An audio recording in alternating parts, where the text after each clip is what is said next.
আমারও অনেকে এদেশে কাফের বলে, আছে না নাই? আমি অবাক হয়ে যাই, এই কাফেরের কথা শুনতে এতগুলো আল্লাহর ওলি কি করে আসে? আর কে আমারে কাফের বললো, কে কি ফতোয়া দিল, আই ডোন্ট কেয়ার। এই তাফসির মাহফিলের মঞ্চগুলো পবিত্র মঞ্চ, খুবই পবিত্র, এগুলোকে যেন আমরা অপবিত্র করে না তুলি। কিন্তু দুঃখের সাথে লক্ষ্য করা যাচ্ছে এই মঞ্চগুলোকে আমরা হিংসা, বিদ্বেষ, বিষোদগার দিয়ে এটাকে নোংরা করে ফেলছি। এক আলেম আরেক আলেমের বিরুদ্ধে বলে স্টেজে বসে, আছে না নাই? একজন আরেকজনের কাফের ফতোয়া দেয়, আছে না নাই? আপনাদের গাজীপুরে আলহামদুলিল্লাহ এগুলো নাই। এটা একটা মহামারী এবং ভয়ঙ্কর অবস্থা। অন্যকে নিয়ে ব্যস্ত থাকা, অন্যকে সময় দেয়া, প্রিয় ভাইয়েরা, স্রষ্টার দেয়া আমাদের জন্য সবচেয়ে দামি বিষয় হচ্ছে, আল্লাহর দেয়া সবচেয়ে দামি গিফট হচ্ছে আমাদের সময়। দামি গিফটের নাম কি? এই সময়টাই আমরা অন্যকে দিয়ে দিই। অন্যকে হিংসা করতে করতে এই দামি সময়গুলো নষ্ট করে ফেলে, এটা ঠিক না। আমারও অনেকে এদেশে কাফের বলে, আছে না নাই? আমি অবাক হয়ে যাই, এই কাফেরের কথা শুনতে এতগুলো আল্লাহর ওলি কি করে আসে? আমার বুঝে আসে না, এই কাফেরের কথা শোনার জন্য এরকম ধাক্কাধাক্কি হয় কেন? আল্লাহ তুমি হেদায়েত দান করো। আমি শুধু আল্লাহর কাছে সাহায্য চাই আর আপনাদের দোয়া চাই। দোয়া করবেন, বদদোয়া দিবেন না তো আবার। আর কে আমারে কাফের বললো, কে কি ফতোয়া দিল, আই ডোন্ট কেয়ার, ওইদিকে আমি তাকাই না। এর কারণ পিছনের দিকে তাকানোর সময় আমার নাই। চিল্লা এখন ঠিক কিনা? সিংহ সিংহ একটা সিংহ ঘন্টায় ছুটতে পারে 90 কিলোমিটার বেগে। কত কিলোমিটার? একটা হরিণ ঘন্টায় ছুটতে পারে 100 কিলোমিটার বেগে। তাহলে কে জোরে ছুটে? জোরে বলতে হবে। সিংহ কত কিলোমিটার? হরিণ। তারপরেও হরিণটা 100 কিলোমিটার বেগে ছোটার পরেও সিংহটার কাছে সে ধরা পড়ে যায়। এর কারণ সিংহ যখন ধরার জন্য ছোটে সে শুধু সামনে তাকায়, সে পিছনে তাকায় না। আর হরিণ 100 কিলোমিটার বেগে ছোটার পরেও সে ধরা খেয়ে যাবার ভয়ে বারবার পিছনে তাকায়। আর পিছনে তাকার কারণে ওর গতিটা স্লো হয়ে যায় আর সিংহের হাতে বধ হয়ে যায়। পিছনে তাকাবার সময় আমাদের নাই। চিল্লায় বলো ঠিক কিনা? আমরা অহংকার শিখি নাই, আমরা হিংসা শিখি নাই। আমাদের বুকে আছে বুক ভরা ভালোবাসা। আমি বিএনপি বুঝি না, আওয়ামী লীগ বুঝি না, জাতীয় পার্টি বুঝি না, জামাত ইসলাম বুঝি না, তাবলীগ বুঝি না, পীরের মুরিদ বুঝি না। যারাই পড়েছে লা ইলাহা ইল্লাল্লাহ, তার জন্য আমাদের হৃদয়ে জায়গা আছে না নাই? মুসলমান কেন, হিন্দুদের জন্য আমাদের বুকে জায়গা আছে না নাই? হিন্দু ভাই যদি বলে আমি পড়বো আশহাদু আল্লা ইলাহা ইল্লাল্লাহ ওয়া আশহাদু আন্না মুহাম্মাদ রাসূলুল্লাহ, তার জন্য আমাদের দরজা খোলা আছে না নাই? This is the beauty of Islam. এটা ইসলামের সৌন্দর্য, এটা অনেকে বুঝতে চায় না। আল্লাহ আমাদেরকে সহি সমঝ দান করুক, আমরা পড়ি আমিন। হিংসা, বিদ্বেষ, অন্যের পিছু লেগে থাকা, গীবত করা, অন্যকে গালিগালাজ করা, অন্যকে কাফের মুশরিক বলে ফতুয়া দিয়ে এই পবিত্র মঞ্চগুলোকে নষ্ট হওয়া থেকে যেন আমরা বিরত থাকতে পারি। আওয়াজ করে পড়তে হবে আমিন। মাল্টিফ্যাবস লিমিটেডের উদ্যোগে কাশিমপুর স্কুল মাঠ, কাশিমপুর তো একটা কারাগার আছে না? কোন দিকে? বায়ে। আচ্ছা আচ্ছা, আলহামদুলিল্লাহ। ওনারা শুনতে পাচ্ছে নাকি? আচ্ছা, আলহামদুলিল্লাহ। মাইক দেয় নাই? 80টা মাইক দিছেন? 80টা? তো যারা অসুস্থ এরা ঘুমাবে কেমনে এখন? আমি প্রায় বলি যে এই তাফসির মাহফিলগুলো ট্র্যাডিশন আমাদেরকে পরিবর্তন করে দিতে হবে। বাইরে খুব বেশি মাইকের দরকার নাই, আর দিলেও রাত 11টা 11:30টার পরে আর না, এবং 11:30টার মধ্যে পারলে মাহফিল ক্লোজ করে দেয়া, যাতে করে 12টার মধ্যে যে সবাই ঘুমিয়ে আবার ফজরের নামাজ জামাতে পড়ার দরকার আছে না নাই? জামাতে পড়ার দরকার আছে। এগুলো আমাদের খেয়াল রাখা দরকার। অন্যকে কষ্ট দিয়ে কিছু করা যাবে না। অনেকের পরীক্ষা, অনেক ছেলে মেয়েদের আমি জানি যে ডিসেম্বর জানুয়ারিতে কি থাকে? পরীক্ষা। অনেকে অসুস্থ থাকে। আবার অনেক হিন্দু ভাইরা আছে, তাদেরকে জোর করে আমাদের তাফসির শোনানোর কোনো দরকার নাই। লা ইকরাহা ফিদ্দিন, দিনে জবরদস্তি নাই, বাড়াবাড়ি নাই। This is the beauty of Islam. এটাই ইসলামের সৌন্দর্য। আমরা ইসলামের সৌন্দর্যকে প্রকাশ করব। আমরা ন্যারো মাইন্ডেড হব না। আমাদের নবী কি ন্যারো মাইন্ডেড ছিলেন না ব্রড মাইন্ডেড ছিলেন? আমরাও ব্রড মাইন্ডেড হব। রাজি আছেন তো সবাই? আল্লাহ তুমি তৌফিক দাও। শুকরিয়া, আমাকে রেখেছেন প্রধান আলোচক। আমার আগে কথা বলেছে হাফেজ মাওলানা মুফতি সাইফুজ্জামান ভাই, কথা বলেছেন মাওলানা মুফতি মাসুম বিন সিরাজ ভাই, কথা বলেছেন মাওলানা কারি আব্দুল হাই মোহাম্মদ সাইফুল্লাহ আল হুসাইনি। আমার আগেই যিনি কথা বলেছেন চমৎকার আলোচনা করে, ঠিক কিনা? ডক্টর আব্দুল্লাহ জাহাঙ্গীর আলাইহি রাহমা, ওনার সুযোগ্য ছাত্র, যেমন শিক্ষক তেমন ছাত্র। বাপকা বেটা সিপাহি কা ঘোড়া কুছ না হতো থোড়া থোড়া। ডক্টর আব্দুল্লাহ জাহাঙ্গীরের থোড়া থোড়া পেলেই আমাদের সাইফুল্লাহ ভাইয়ের জীবনটাকে উজালা করে দিবে কে? অসাধারণ আলোচনা করে, জুমার মিম্বারে বসে বসে কন্টেম্পোরারি ইস্যু নিয়ে কথা বলে। This should be the uppermost quality of a খতিব। একজন খতিবের কোয়ালিটি তো এমন হবে, সমাজে কন্টেম্পোরারি এখন কি যাচ্ছে এগুলো নিয়ে কথা বলা। মুসলিম উম্মায় আমাদের কি ক্রাইসিস, আমাদের কি সংকট, এই সংকট থেকে উত্তরণের উপায় কি, এগুলো জুমার মিম্বার থেকে ঘোষণা আসার দরকার আছে না নেই? আমাদের আব্দুল হাই মোহাম্মদ সাইফুল্লাহ ভাই এই কন্টেম্পোরারি বিষয়গুলো নিয়ে কথা বলে, আমরা তার জন্য দোয়া করি। আমার ভাই যেন আরো চমৎকার কথা আমাদেরকে উপহার দিতে পারে, আল্লাহ তুমি তৌফিক দাও। প্রধান অতিথি আলহাজ মহিউদ্দিন ফারুকি, চেয়ারম্যান মাল্টিফ্যাবস লিমিটেড। ভাই আপনি, আপনার বাবা, উনি সিঙ্গাপুরে আছে না, অনেক অসুস্থ, ভাইজান দোয়া চেয়েছে, আমরা ওনার জন্য দোয়া করি, আল্লাহ যেন ওনাকে তাড়াতাড়ি সুস্থ করে দেয়। আজকের প্রোগ্রামের সভাপতি হচ্ছে আলহাজ মীর আসাদুজ্জামান তুলা ভাই আসছে দেশের বাইরে, কাউন্সিলর 6 নং ওয়ার্ড গাজীপুর মহানগর গাজীপুর। তারপর ভাইয়ের নামটা ভুলে গেলাম, ডক্টর মেজবা ফারুকি, পরিচালক মাল্টিফ্যাবস লিমিটেড। আছেন হাফেজ মাওলানা মাসুম বিল্লাহ, আছে জনাব আব্দুল কুদ্দুস। যারাই এই প্রোগ্রামের জন্য কষ্ট করেছেন তাদের সবাইকে আল্লাহ জাযা খায়ের দান করুক, আমরা সবাই পড়ি আমিন। গতকাল রাতে আপনাদের মাননীয় মন্ত্রী মহোদয়ের সাথে আমার ফোনালাপ হয়েছে, খুব সম্ভবত মুক্তিযুদ্ধ বিষয়ক মন্ত্রী আ.খ.ম. মুজাম্মেল হক সাহেব, খুব ভালো মানুষ। আমি আবার এখন গ্রিন সিগন্যাল না পেলে কোথাও যাই না, মাইকের আওয়াজ যায় না। Okay let me handle the issue. কিরে ভাই, তোমার নাম কি? ওইদিকে একটু ঠিক করো। ঠিক করতেছি, দাঁড়াও একটু ঠিক করতেছি। তোমার টিম পাঠাও, ও তো যাইতে পারবে না, ওরে মাথার উপর দিয়ে উঠায় দিয়েন, পাঠায় দাও, এই পাশ দিয়ে পাঠায় দাও। একটু ক্রস চেক করো, একটু ডবল চেক করো মাইকগুলো ঠিক আছে কিনা। বারবার মাঝখানে ডিস্টার্ব হলে তো কথা বলা যাবে না, দেখতেছো? ওকে, 5 মিনিটের মধ্যে ঠিক হয়ে যাবে, আর কথা বলা যাবে না। সম্মানিত সুধী, আমি চাইব অল্প কয়েক মিনিট যতক্ষণ কথা বলি আপনাদের কান দুটো খরগোশের মতো খাড়া করে আমার দিকে রাখতে হবে, পারা যাবে? মাশাআল্লাহ। আমাকে আলোচনার সুন্দর একটা বিষয় দেয়া হয়েছে, সূরা জুমআ আয়াত 10। হয়েছে কি ইয়েস নাকি নো?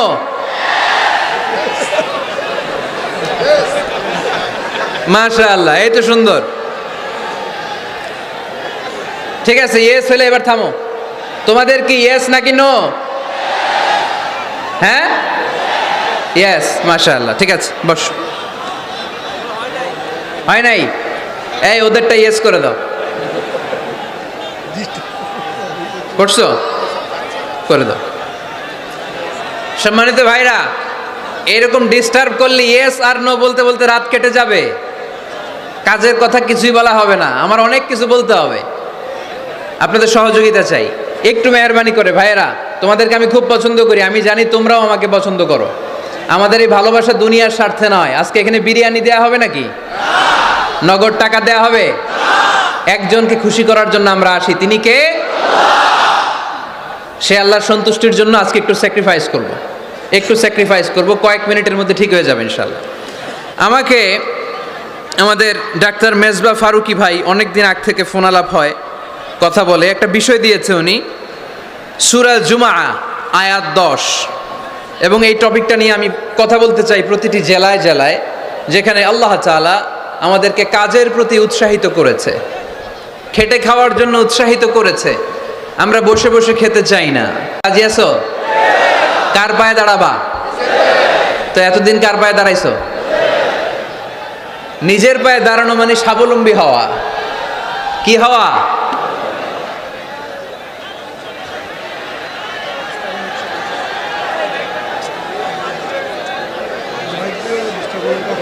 এই মাইকের সমস্যার কারণে আমাদের মাহফিলগুলো মাইর খেয়ে গেল। কনসার্টে শুনছেন মাইকের সমস্যা? তারপর যেখানে গান বাজনা হয় মাইকের সমস্যা শুনছেন? লাফায় লাফায় জিকির করে ওইখানে মাইকের সমস্যা শুনছেন? আমাদের কোরআনের তাফসিরগুলোতে মাইকের সমস্যা। এগুলো করো না, আগে থেকে ঠিক রাখো। আর এখন তো মৌসুমের শুরু, তুমি 3-4 মাস সার্ভিস দেওয়ার পরে মার্চ এপ্রিলে এরকম হইলে হইতে পারে, ঠিক কিনা? বছরের শুরুতেই যদি এরকম হয় তাহলে তো সর্বনাশ। আর মাইকম্যান ঠিক করতেছে, বারবার আমার বা ওর দৃষ্টি আকর্ষণ করা যাবে না, একটু চুপ থাকতে হবে। তো আমরা নিজের পায়ে দাঁড়াতে চাই। কার পায়ে? আমরা স্বাবলম্বী হতে চাই। কি হতে চাই? কাজ করার অনেক সুযোগ আছে। Just you have to generate new ideas, priceless ideas, you have to generate this. আপনাকে নতুন নতুন আইডিয়া দিতে হবে। নতুন নতুন আইডিয়া দিলেই আপনি মার্কেটে হিট করে ফেলবেন। আজকে সব গোমর ফাঁস করে দিয়ে গেলাম। কোটিপতি আর মিলিয়নিয়ার, বিলিয়নিয়ার হালাল পন্থায় যারা হতে চাও, your job is just produce new idea. নতুন নতুন কি লাগবে? আইডিয়া লাগবে। আইডিয়ার অনেক দাম। এই যে কিছুদিন আগে উবার নামে একটা কোম্পানির নাম শুনেছো তোমরা? কি নাম? গাজীপুরে চলে, শুধু শহরে না, ঢাকায়। আমি ওদের ব্যাপারে একটা রিপোর্ট পড়ে অবাক হয়েছি। এই উবারের কোনো পুঁজিপাতি কিছু নাই, ওদের কিছু অফিস আর স্টাফ। মানুষের গাড়ি দিয়ে ওরা ব্যবসা করে। মানে কইয়ের তেল দিয়ে কি ভাজে? কই ভাজে। এটাও বুঝেন আপনারা? কইয়ের তেল দিয়ে কই ভাজা। ওরা just they launch a company and they set up some staff. Company আছে, স্টাফ আছে, আর একটা মোবাইল অ্যাপস আছে। এই মোবাইল অ্যাপসের মধ্য দিয়ে where you intend to go, কোথায় যেতে চান লিখবেন, কোন জায়গা থেকে যেতে চান লিখবেন, গাড়ি এসে হাজির। আপনি টাকা পে করে দিবেন, ওই টাকার একটা পার্সেন্টেজ ওই কোম্পানির মধ্যে চলে যাবে। What an idea! সারা বিশ্বে এখন শুরু হয়েছে। আমেরিকার সান ফ্রান্সিসকো একটা স্টেট আছে, সেখান থেকে তারা এই উবারের কার্যক্রম শুরু করেছে। 775টা শহরে উবারের এই অপারেশন কার্যক্রম চালু হয়েছে। 63টা দেশে ওদের সেন্টার আছে। আমাদের ঢাকাতেও আছে না নাই? আমি অবাক হলাম, 2018 সালে ওদের প্রফিট, ওদের রেভিনিউ হচ্ছে $11.27 billion. 11.27 billion dollar. Could you imagine that? আপনি কি কল্পনা করতে পারেন? বসে বসে অন্যের গাড়ি দিয়ে, অন্যের মাল সামান দিয়ে, অন্যকে ঘাটিয়ে কোটি কোটি টাকার ব্যবসা। তারপরে এই যে আমাদের প্রত্যেকের একটা অ্যাকাউন্ট আছে এক জায়গায়, কি নাম? কি বুক? কি বুক? সবাই জানেন? হুজুর আপনারও আছে? মাশাআল্লাহ। এই যে ফেসবুকের জন্য আমরা খেটে যাচ্ছি, দিন নাই রাত নাই, আমরা যে স্ক্রলিং করছি, লাইক দিচ্ছি, শেয়ার দিচ্ছি, we all are the staff of Facebook. আমরা সবাই ফেসবুকের এমপ্লয়ি, কাজ করে যাচ্ছি। Just idea. এই আইডিয়া দেওয়ার কারণে কোটি কোটি বিলিয়ন ডলারের ওর মালিক বানাই দিছে কে?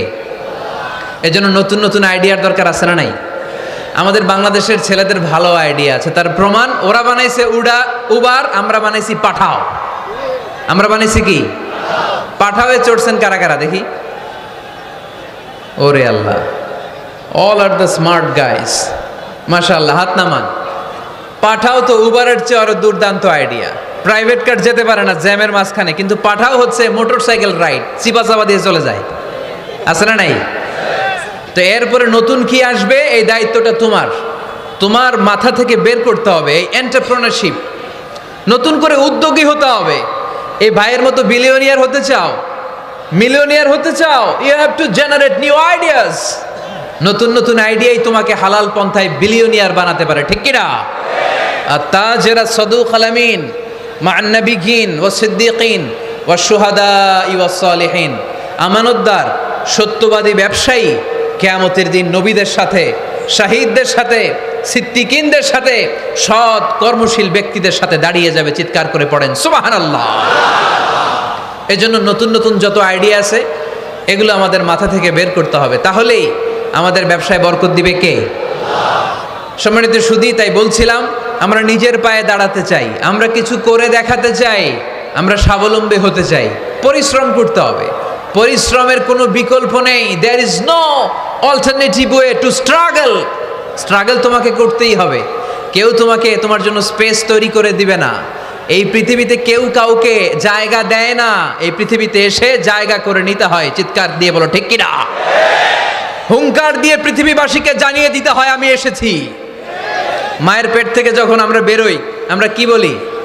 ওয়াও ওয়াও বলে নিজের অস্তিত্বের জানান দেই যে আমি এসেছি, এই পৃথিবীতে আমি জায়গা করে নিতে এসেছি। Life is not a bed of roses. এই পৃথিবী ফুলের বিছানো সজ্জা নয়। এখানে কষ্ট করতে হবে, পরিশ্রম করতে হবে, ঘাম ঝরাতে হবে। পরিশ্রমের ঘামে যে লোনা পানি থাকে, ওই লোনা পানিতে জন্ম নেয় সফলতার বীজ। এজন্য পরিশ্রম করতে হবে। সব নবীরা পরিশ্রমী ছিলেন, সব নবীরা কাজ করেছেন। সূরা জুমার এই 10 নম্বর আয়াতে আল্লাহ তাআলা আমাদেরকে মোটিভেট করে শিখাতে চেয়েছেন যে স্বাবলম্বী হও, নিজের পায়ে দাঁড়াও, কাজের সময়ে কাজ, নামাজের সময়ে নামাজ। আজকে এই স্লোগানটা এই মাহফিলের শুরুতে, মাঝখানে, শেষে বারবার বলে আমরা মুখস্থ করে নিয়ে যাব। কাজের সময় সবাই বলেন নাই তো? সবাই বললে তো এই প্যান্ডেল কাঁপতে শুরু করবে। কাজের সময় এইভাবে আওয়াজ করতে হবে, পারা যাবে? নামাজের সময়, কাজের সময়, নামাজের সময়, সিনেমা দেখার সময় দেখা যাবে না? কাজের সময়, নামাজের সময়, এটা মনে থাকবে? মুখস্থ করা যাবে তো?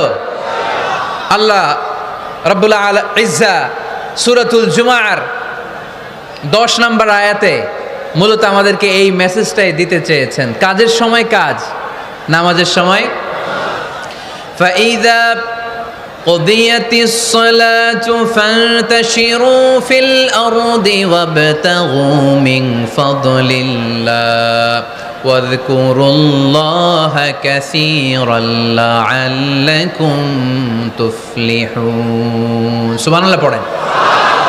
আল্লাহ বললেন যখন তোমাদের নামাজ শেষ হয়ে যায়, ফাইদা কুদিয়াতিস সালাত, যখন সালাত শেষ হয়ে যায়, ফান্তাশিরু ফিল আরদি, জমিনে ছড়িয়ে পড়ো, ওয়াবতাগু মিন ফাদলিল্লাহ, আল্লাহর দেয়া ফজল তালাশ করো, রিজিক তালাশ করো, ওয়াযকুরুল্লাহা কাসীরান, আল্লাহর জিকির বেশি বেশি করো, লাআল্লাকুম তুফলিহুন, তোমাদেরকে সফল বানায়া দিবে কে?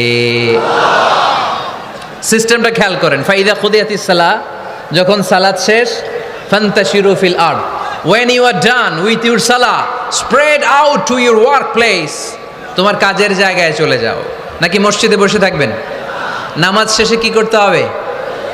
কাজের জায়গায় চলে যেতে হবে। এটা ইসলামের নিয়ম, এটা বিশ্বনবীর সুন্নাহ, এটা আল্লাহর দেয়া পদ্ধতি। ফাইদা কুদিয়াতিস সালাতু, যখন সালাত শেষ হয়ে যাবে, ফান্তাশিরু ফিল আরদ, জমিনে ছড়িয়ে পড়ো, ওয়াবতাগু মিন ফাদলিল্লাহ, আল্লাহর রিজিক তালাশ করো। জমিনের মধ্যে আল্লাহর ফাদাল আছে, রিজিক আছে, এই রিজিকগুলো তালাশ করো। মসজিদে বসে থাকলে এই ফদল বা রিজিক কি পাওয়া যাবে? যাবে না। মসজিদে ঢুকলে রহমত পাওয়া যায়। গাজীপুরের ভাইয়ের আওয়াজ তুলে বলেন, মসজিদে ঢুকলে কি পাওয়া যায়? এজন্য মসজিদে যখন আমরা ঢুকি, কোন পা দিয়ে ঢুকি? ডান পা দিয়ে ঢুকেই আমরা বলি আল্লাহুম্মা ফতাহলি আবওয়াবা রাহমাতিক, O Allah open for us the door of your mercy, আল্লাহ আমাদের জন্য আপনার সব রহমতের দরজাগুলো খুলে দেন। কারণ মসজিদে ঢুকলেই রহমত দেয় কে? আর মসজিদ থেকে যখন বের হই তখন রহমত নয়, তখন পাওয়া যায় ফদল। যে ফদলের কথা আল্লাহ ইয়াতে বললেন, ওয়াবতাগু মিন ফাদলিল্লাহ, এই ফদল মানে হচ্ছে রিজিক। তাই মসজিদ থেকে যখন বেরোই কোন পা দিয়ে বেরোই? আর কি দোয়া পড়ি? আওয়াজ করে বলেন, আল্লাহুম্মা ইন্নী আসআলুকা মিন ফাদলিক, মানে হে আল্লাহ আমি আপনার কাছে আপনার ফদল চাই, রিজিক চাই। দুনিয়ার কেউ রিজিক দিতে পারে না, রিজিক দিতে পারে কে? এই রিজিক আমি আপনার কাছে চাই। আবার আল্লাহ বললেন হুয়াল্লাযী জাআলা লাকুমুল আরদা যালুলা ফামশু ফি মানাকিবিহা ওয়া কুলু মির রিজকি ওয়া ইলাইহিন নুশুর।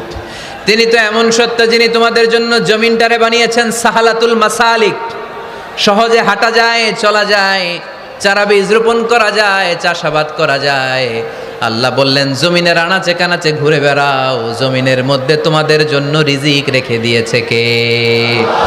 এই জমিনের সব জায়গায় রিজিক আছে। আপনি জমিনের পাহাড়ে যাবেন, পাহাড়েও রিজিক আছে। জানেন পাহাড়ে কি চাষ হয়? হ্যাঁ, জুম চাষ হয়। বাংলাদেশের পাহাড়ে জুম চাষ হয়, আর মালয়েশিয়ার পাহাড়গুলোতে সব চাষ হয়। মালয়েশিয়া একটা জায়গা আছে ক্যামেরুন হাইল্যান্ড, ভাই গেছিলেন নাকি? ৬,০০০ ফিট উপরে, ঠান্ডা, প্রচণ্ড ঠান্ডা। আমি প্রায় যাই, ওখানকার চা বাগানের স্নিগ্ধ হাওয়া আমাকে টানে খুব, বাতাসটা খুবই ক্লিন, ভাল লাগে।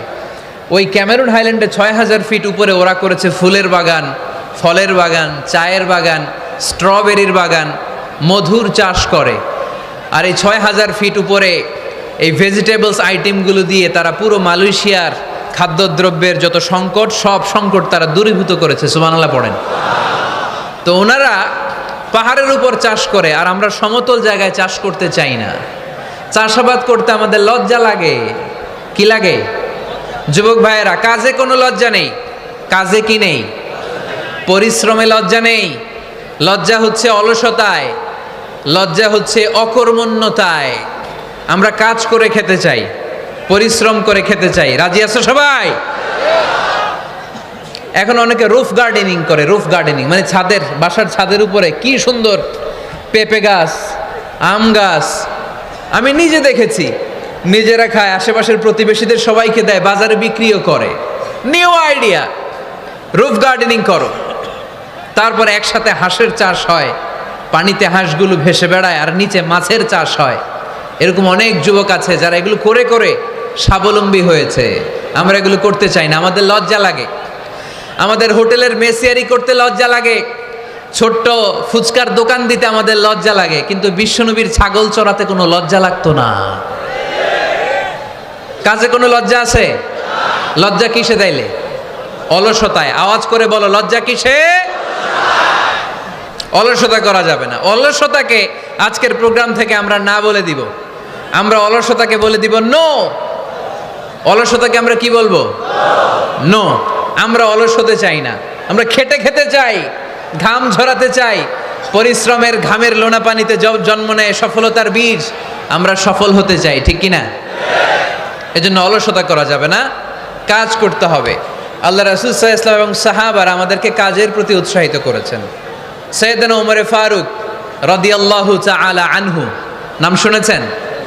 কত নাম্বার খলিফা? সবাই বলেন। 1 নাম্বার খলিফার নাম কি? 2 নাম্বার খলিফার নাম? 3 নাম্বার? 4 নাম্বার? রিদওয়ানুল্লাহি তাআলা আলাইহিম আজমাইন।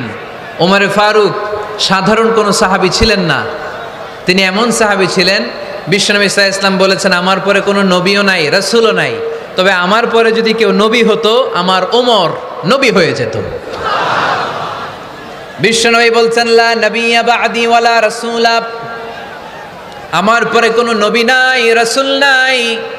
লাউ কানা বা'দি নাবিয়্যুন লাকানা উমর, তবে আমার পরে যদি নবী হওয়ার কোয়ালিটি আমার কোনো সাহাবীর মধ্যে থেকে থাকে, আমার ওমরের মধ্যে সেই কোয়ালিটি আছে। প্রভু তুমি বলেছ রাসূল দেবে না, বলনি দেবে না ওমর, বলনি দেবে না হামজা তারি, খালিদ বিজয় সমর। প্রভু তুমি বলেছ রাসূল দেবে না, বলনি দেবে না ওমর, বলনি দেবে না হামজা তারিক, খালিদ বিজয় সমর। প্রভু তুমি বলেছ রাসূল দেবে না। সুবহানাল্লাহ পড়েন। ওমরে ফারুক রাদিয়াল্লাহু তাআলা আনহু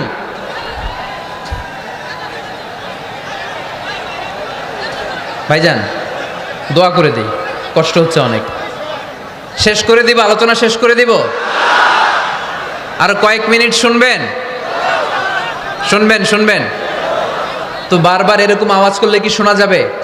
এই ছেলেরা, এই অডিও শোনো না তোমরা? অডিওতে চেহারা দেখা যায় নাকি? বসো, তোমরা অডিও শুনবে, এরা ভিডিও দেখবে। বসো, আওয়াজ নাই। আমি শুরুতেই বলেছি কানগুলো খরগোশের মতো খাড়া করে শোনো। অডিও রেকর্ডের মধ্যে কি চেহারা দেখা যায়? এখানে যারা দেখতে পান ওই দিকে তাকা, ওই যে ওখানে প্রজেক্টর আছে, আওয়াজ করা যাবে না। আলোচনার মাঝখানে বক্তাকে এত ডিস্টার্ব করলে বক্তা তার আলোচনার ফ্লো হারিয়ে ফেলে। সে কি বলছিল এটা সে ভুলে যায়। সে মাথার মধ্যে কি কি পয়েন্টস, কি কি মেসেজগুলো শেয়ার করার জন্য সে আগাচ্ছিল এটা সে ভুলে যায়। এজন্য আর কয়েক মিনিট কথা বলবো, আর কষ্ট দিব না আপনাদেরকে, একটু চুপ থাকবেন। দ্বিতীয় খলিফার নাম কি ছিল? সবাই বলেন কি নাম? সাইয়েদনা ওমর ফারুক রাদিয়াল্লাহু তাআলা আনহু। ওনারে মুনাফিকরা খুব ভয় পেত। কারা? মুনাফিক চিনেন তো? ভিতরে এক বাইরে আরেক, তার নাম? সবাই বলেন ভিতরে এক বাইরে আরেক, তার নাম মুনাফিক। ইউযহিরু খিলাফা মা ইউবতিন, আরবিতে কি বলে? ইউযহিরু খিলাফা মা ইউবতিন, প্রকাশ করে একটা, ভিতরে আরেকটা। ভিতরে এক বাইরে আরেক, তার নাম? সবাই বলেন ভিতরে এক বাইরে আরেক, তার নাম? আমরা কি মুনাফিক হতে চাই? এরা যখন যে সুবিধাজনক অবস্থানে থাকে তখন তার সাথে থাকে। ডান দিকে যে বলে আপনি ভালো, আমি আপনার দলের লোক। বায়ে যে বলে আরে না এটা খারাপ, আপনি ভালো, আমি আপনার দলের লোক। এরকম আছে না নাই? যখন যে ক্ষমতায় তখন তারে তেল মারে। যেদিকে বৃষ্টি আর তুফান ওইদিকে ছাতা ধরে। আছে না নাই? বাংলাদেশে একটা গান চলছিল কিছুদিন, শুনতাম, মধু হই হই বিষ হাবাইলা। সূরাতুল মুনাফিকুনের তাফসীর বোঝানোর জন্য এটা আমার জন্য খুব সহজ ছিল। মধু হই হই বিষ হাবাইলা। বলে মধু, বলে কি?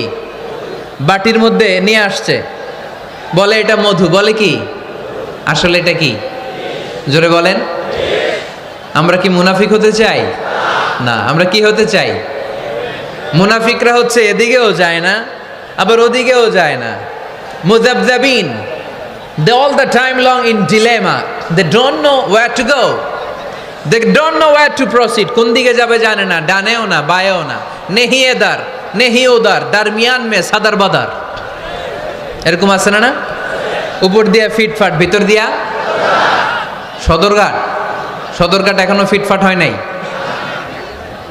তো এই মুনাফিকের অবস্থা হচ্ছে উপরে ফিটফাট, ভিতরে সদরঘাট। আমরা কি মুনাফিক হতে চাই? কি হতে চাই? মুমিন হতে চাই। এই মুনাফিকের দলগুলো মদিনাতুল মুনাওয়ারাতে ওমরে ফারুককে খুব ভয় পেত। ওমরে ফারুককে দেখলে তারা থারথার করে কাঁপতো। শুধু মুনাফিকরাই নয়, খোদ ইবলিস শয়তানও সাইয়েদনা ওমরে ফারুককে দেখলে ভয় পেত। আমরা আমাদের ছেলে মেয়েদেরকে যদি খাবার না খায় আমরা কি বলি? আম্মু খাবার খাও। কি আসবে? ভূত আসবে, বিড়াল আসবে, বাঘ আসবে। এগুলো গাজীপুরে বলে না বোধহয়।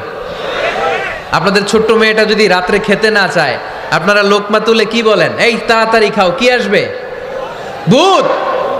ভূত আসবে।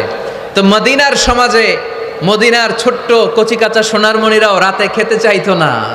মদিনাতুল মুনাওয়ারার মায়েরা রাত্রিবেলা খাবার নিয়ে বাচ্চাদেরকে বলতো, মা তাড়াতাড়ি খাও, হা হুয়া ইয়াতি উমর, ওই যে উমর আসতেছে। উমর ইসলামের দ্বিতীয় খলিফা। আসাদুহুম ফি আমরিল্লাহি উমর, আল্লাহর জমিনে আল্লাহর দ্বীন বাস্তবায়নের জন্য সবচেয়ে শক্তিশালী ছিল ওমর। চিল্লায় পড়েন সুবহানাল্লাহ। এই ওমরে ফারুক রাদিয়াল্লাহু তাআলা আনহু যে রাস্তা দিয়ে হাঁটতো, শয়তান ওই রাস্তা রেখে দিয়ে অন্য রাস্তা দিয়ে হাঁটতো। মা সালাকা শাইতানু ফাজ্জান সালিকান ইল্লা সালাকা ফাজ্জান গায়রা ফাজ্জিক। বিশ্বনবী বলছেন, ওমর, শয়তান তোমারে দেখে এত ভয় পায়, তুমি যে রাস্তা দিয়ে হাঁটো শয়তান তোমারে দেখলে ওই রাস্তা রেখে দিয়ে অন্য রাস্তা দিয়ে হাঁটে। চিল্লায় পড়েন সুবহানাল্লাহ। এদিকে কি হয়েছে? লোড বেশি হয়ে গেছে। এই এলাকায় কি এটাই সবচেয়ে বড় মাঠ? এর চেয়ে বড় মাঠ আর নাই। কি হয়েছে ওইখানে? কি হয়েছে? ধাক্কা আসছে, ধাক্কা। বসেন না, একটু বসেন না।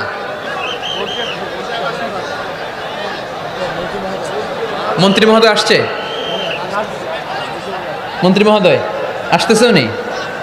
মাশাআল্লাহ, উনি তো কষ্ট হয়ে যাবে, তো আসবে কিভাবে এদিক দিয়ে? একটু জিকির করি লা ইলাহা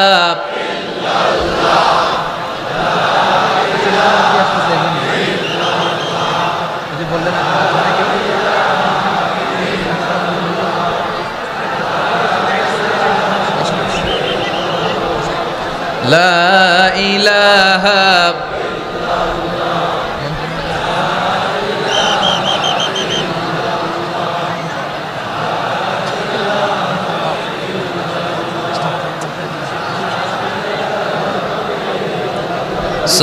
সুবহানাল্লাহ আলহামদুলিল্লাহ লা ইলাহা ইল্লাল্লাহ সুবহানাল্লাহ।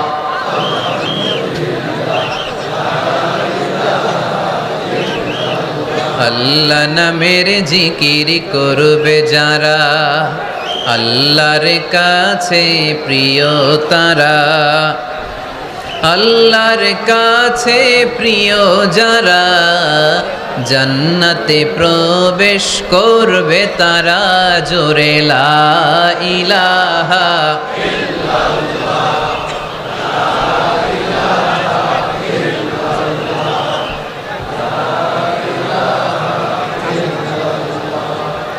লা ইলাহা ইল্লাল্লাহ লা ইলাহা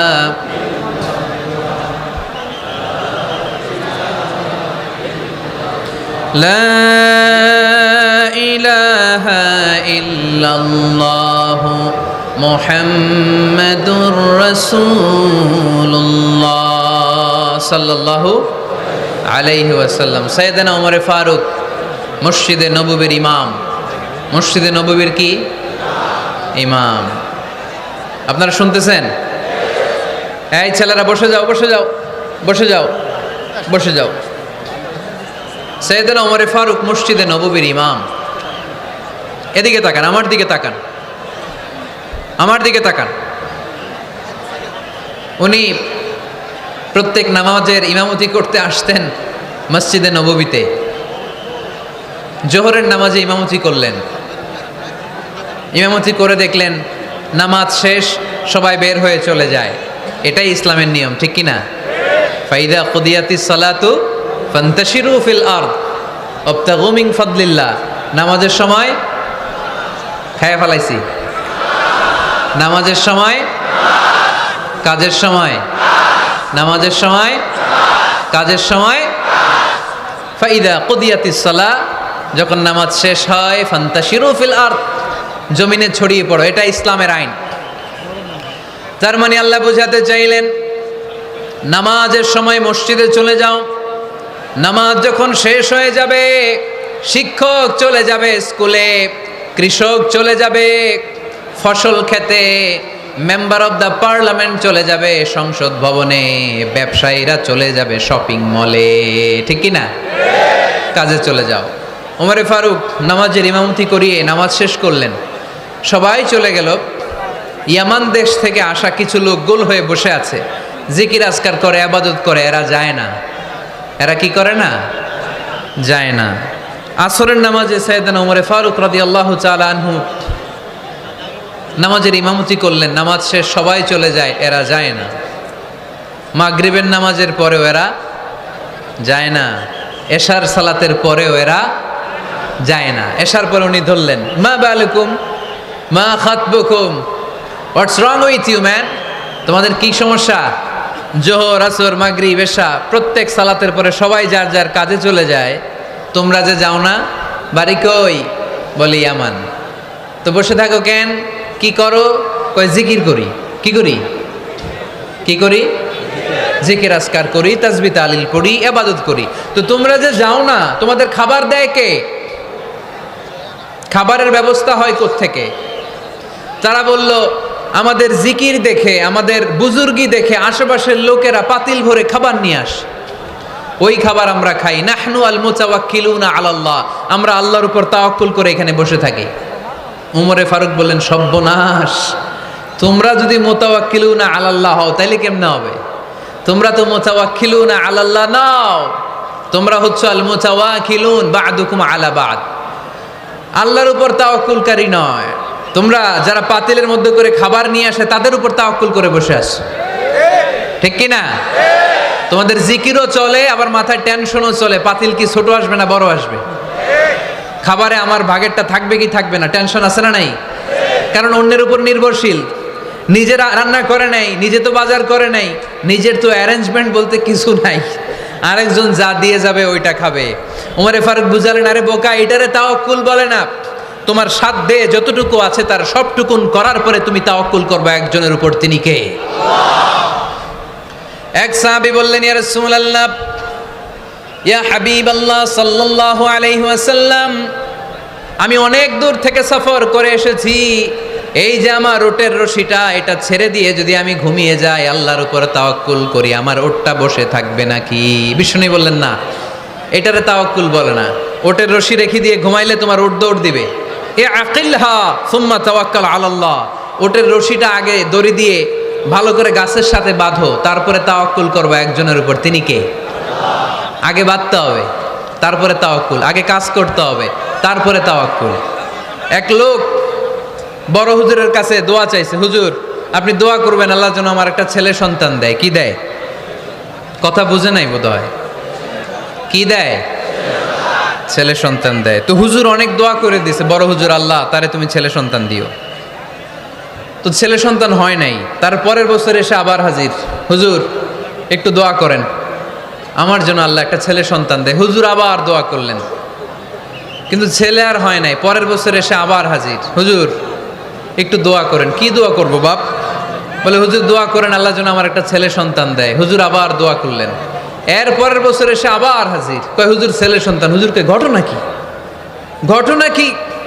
এর সন্তান হয় না কেন? বললো বাবা তুমি কি বিয়ে করছো? কয় না। সন্তান হবে কোত্থেকে?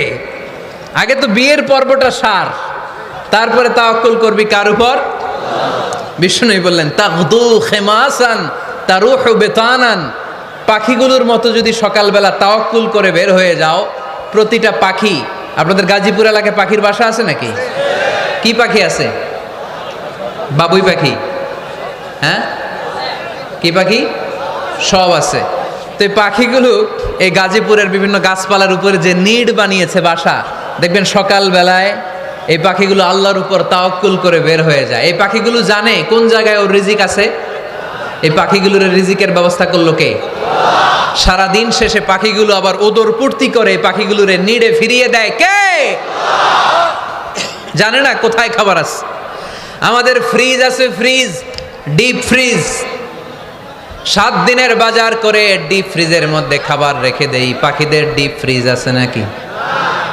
আমাদের টাকা বেশি ঘরের মধ্যে হয়ে গেলে ব্যাংকের মধ্যে অ্যাকাউন্টে ফেলে দিয়ে আসি। পাখিদের কোনো ব্যাংক অ্যাকাউন্ট আছে নাকি? আহা, তারুহু তাগদু খিমাসান তারুহু বিতানান, সকালবেলা পাখিগুলো কিচির মিচির আল্লাহর জিকির করে বের হয়ে যায়। বিকেলবেলা প্রতিটা পাখির পেটে খাবার দিয়ে আবার ফিরিয়ে দেয় কে? এটার নাম তাওয়াক্কুল। ওমরে ফারুক বললেন, তোমরা যা করছো এটা তাওয়াক্কুল নয়। নামাজের পরে বের হয়ে যাবা, আল্লাহর জমিন যে আবাদ করবা, কৃষি কাজ করবা, ব্যবসা করবা, বাণিজ্য করবা, চাকরি করবা, আবার নামাজের সময় ঘরে আসবা। এর মাধ্যমে তোমার ঘরে যে হালাল রিজিকের ব্যবস্থা আল্লাহ করে দিবে, এটার নাম হলো তাওয়াক্কুল। পড়েন সুবহানাল্লাহ। গোটা জমিনটা আমাদের, গোটা জমিন আমাদের জন্য আল্লাহ দিয়েছেন। যেখানে যাবেন রিজিকের ব্যবস্থা আছে না নাই? আপনাদেরকে শোনাইছি না যে বাংলাদেশের পাহাড়ে কি চাষ হয়? ওখানে জুম রেখেছে আল্লাহ। মালয়েশিয়ার ক্যামেরুন হাইল্যান্ডে আল্লাহ ফলের বাগান, ফুলের বাগান রেখেছে। আবার আপনি সাগরের মধ্যে নামলে রিজিক আছে না নাই? কি আছে? মাছ। সুবহানাল্লাহ কইবেন না? ওয়ালাকাদ কাররামনা বানি আদম ফাহামালনাহুম ফিল বাররি ওয়াল বাহরি ওয়া রাযাকনাহুম মিনাত তাইয়্যিবাত। রব্বুল আলামিন বলেন, আমি পুরো বনি আদমকে সম্মানিত করেছি, জলে স্থলে সব জায়গায় মানব জাতিকে বিচরণের সুযোগ করে দিয়েছি, আর মানুষের জন্য আমি আল্লাহ হালাল রিজিকের ব্যবস্থা করেছি। সুবহানাল্লাহ পড়েন। হালাল রিজিকের ব্যবস্থা আল্লাহ করেছেন, এজন্য everyone should be energetic, everyone should be active. আমাদেরকে অ্যাক্টিভ হতে হবে, এনার্জেটিক হতে হবে, শ্রম করে করে কষ্ট করে করে আমাদেরকে আগাতে হবে। স্রষ্টা আমাদেরকে একটা যুদ্ধে ঠেলে দিয়েছেন, সংগ্রাম করে করে আমাদেরকে বেঁচে থাকতে হয়, ঠিক কিনা? এই জমিনে যখন আমরা এসেছি তখনই আমি সংগ্রাম করেছি। বিশ্বাস করেন, একজন স্বামীর এক ফোঁটা বীর্যের মধ্যে যদি 20 কোটি শুক্রাণু না থাকে, কয় কোটি? আরো জোরে। 20 কোটি শুক্রাণু যদি না থাকে, 20 কোটি বা 2 কোটি শুক্রাণু যদি না থাকে, তাহলে ওই শুক্রাণু থেকে কোনো মানব সন্তান মায়ের পেটে জন্ম নেয় না। তাহলে চিন্তা করেন, ওই 20 কোটি শুক্রাণুর মধ্যে আমি একটা শুক্রাণু, ঠিক কিনা?